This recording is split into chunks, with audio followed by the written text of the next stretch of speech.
এক ব্যক্তির ৩ জন বন্ধু ছিল।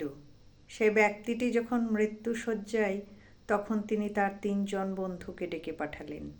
প্রথম বন্ধুকে জিজ্ঞাসা করলেন, আচ্ছা, তুমি তো জীবনের এতটা সময় আমার সাথে ছিলে, তাহলে এর পরেও কি আমার সাথে থাকবে?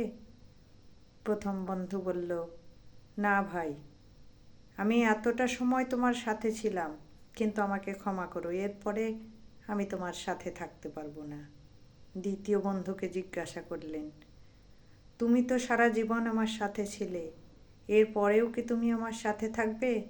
দ্বিতীয় বন্ধুটি বলল, এর পরে আমি তোমার সাথে থাকতে পারবো না, কিন্তু তোমার অন্তিম সংস্কার যাতে ভালোভাবে হয়, সুষ্ঠুভাবে হয়, আমি তার সব রকম ব্যবস্থা করব।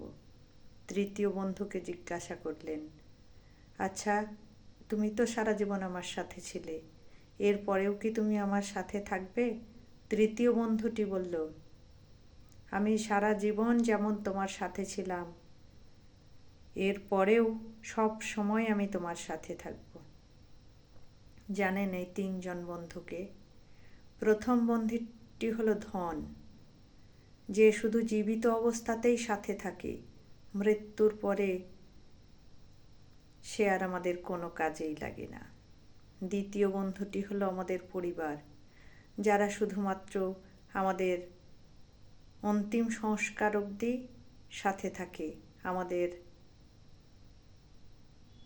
শ্রাদ্ধ অনুষ্ঠান অবধি সাথে থাকে।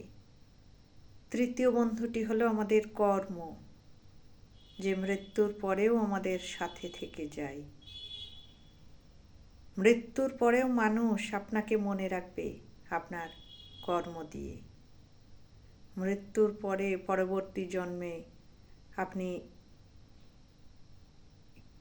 কোন রূপে জন্মগ্রহণ করবেন, সেটাও নির্ধারণ করে দেবে আপনার কর্ম।